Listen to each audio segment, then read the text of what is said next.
Today you may ask me how did it all began? Like since it's a tradition in Shadow Fight 4 to camp nowadays, it must have a beginning. Some often blame Neki for the continuation of camping, but in the end of the day, ask yourself, are they really the one to blame?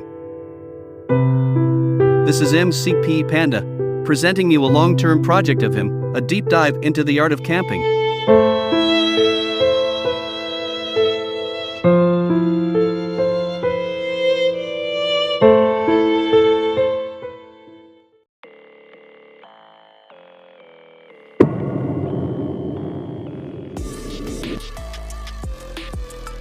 Shadow Fight 4 released at November 3, 2020, and since then it was going perfect.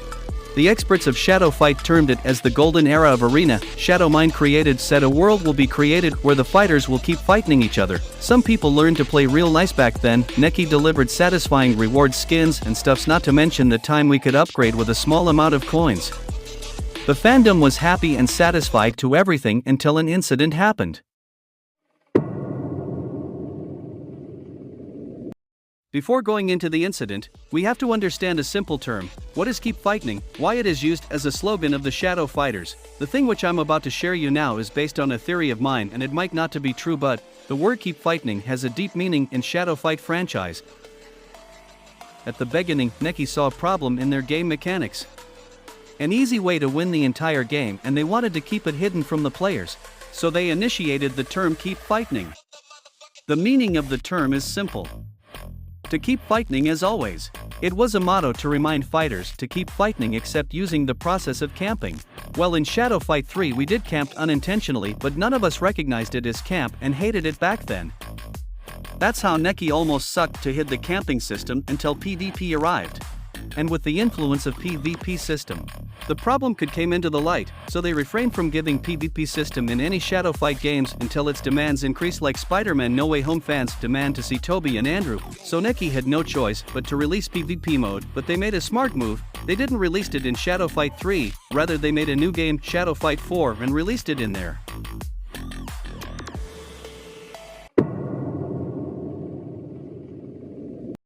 First, you might be asking me about the timeline of Shadow Fight 4. It has a great controversy that some people say its timeline is after Chapter 7.2 of Shadow Fight 3, when Stranger told Shadow Mind to make a new world where people will keep fighting to each other. Which is why this world is termed as a possibility which never occurred, because Shadow Mind decided to travel in planes and not creating it. On the other hand, some people say SF4 timeline was created after Epilogue, when the world was destroyed. It was created by Shadow Mind afterwards. I asked Neki about it, but they didn't give me an accurate response. I guess they are also confused with timeline of the two games.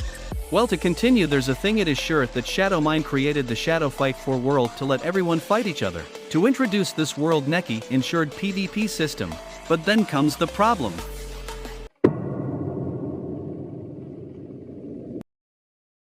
Ensuring PvP, Neki took a huge risk to hid camping system away from Shadow Fighters. Their last hope was keep fighting slogan, which was the real reason why Shadow Mind made the Shadow Fight 4 world.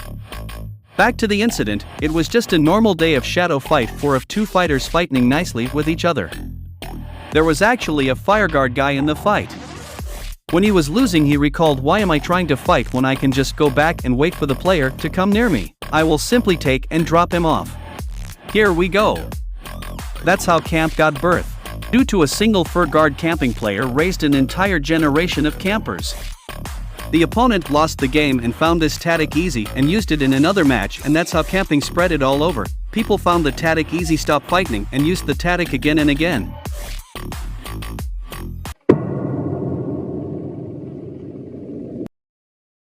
Camping spreaded slowly to everywhere, every regions of the Shadow Fight 4 servers. People found campers and made video against them, protesting against this type of unfair tactic. But Neki simply ignored their reports, taking sip of a tea in their company because they enabled the PvP system only for the fighters, and now this problem was caused by the fighters themselves. Many things happened, including people left the game, YouTubers leaving the community for this, and so on. The game got filled with them, but you know what I got hurted most for? The second technique that I'm gonna show you right now is the best way to protect yourself in the game. It is what a lot of people use in the game. So to block hits, you just walk backwards. Every time you're walking, you are in automatic blocking mode. Walking will protect you. players were constantly reporting against camping, but Nsg at their best tried to give some useless tips against camping. Campers make people rage from the game, and it was the major cause of why many people left the game in the first place. While everything does have a conclusion, and so does Shadow Fight 4. Till now, various campers came into the game like Midnight Campers, Sean Campers. These are just some famous heroes for camping. A one-day owner of Nsg woke up and saw that SFA got a terrible loss. 90% of the players left the game, and the reason was only one thing: camping system. They were ignoring demand of 1 and 2 fighters, but now 90% of the community left for camping, which is why they had no choice but to listen to us and establish the so backgoing system, and also to cover lesser distance by rolling. Well, that was a huge win for us, but there's a terrible loss of major of the community leaving the fandom. Well, there's a quote that if you destroy a toilet, people won't stop going to toilet. Same happened with campers, since they managed to cope with the new mechanics and camp again. If you play like 10 matches today, I can assure you will find a camper in one of them. To our conclusion, I just wanted you all to know that that's how the camping started and still prevailing. But before ending the video, I want to carry to a deep message to you all. Are Nsg are really to blame for all of this camping system? If you notice, to be honest, we all started camping. Back in Shadow Fight 3, we got back all the time while fighting hard bosses and used the camp technique. Now, before anyone will comment in video that Panda 2 or different games and such, I want you all to know a harsh truth, that it's the reality.